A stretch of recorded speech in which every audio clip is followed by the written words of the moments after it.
I'll give you a tour to our ATM nursing review app that's just been updated today. Every day we're doing some updates here.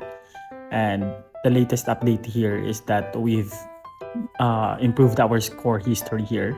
So if you have those low na mga scores, so magre-record dyan na low, and then if pass, you'll get that pass, and it will automatically analyze your chance of passing in the NLE. And in the question bank also, sa practice mode po natin, we have divided into two modes or styles. The subject mode, at kapag i-click mo yan, pwede kang pumili ng mga questions which could be 34, 15, 75 questions ang nilalaman ng bawat subject. That's best for NCM subjects if you are practicing for your NCM finals or midterms sa mga nursing schools. But for those who are preparing for the NLE, the best for you sa practice mode is the nursing practice mode.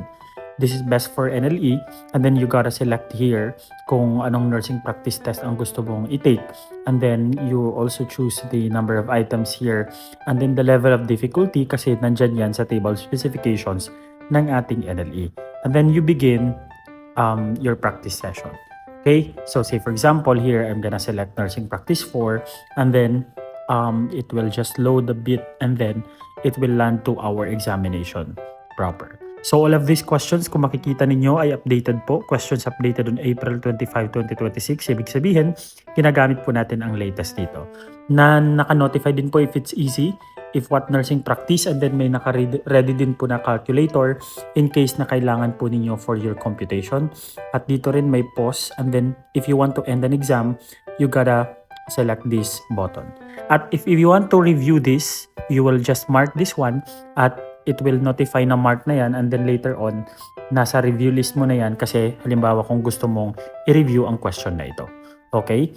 So if you want to end the exam, it will prompt you the actual result, and then later on, magpa-pop up po ang interpretation ng result niya if ano ang naging standing mo. So for this case, since hindi naman natin sinagutan, given yan na nasa low tayo. You can be low, borderline, high, or very high.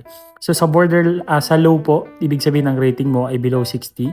60 to 75 nasa borderline ka. High naman po ay from 75 hanggang 85. And then 85 to 100, very high.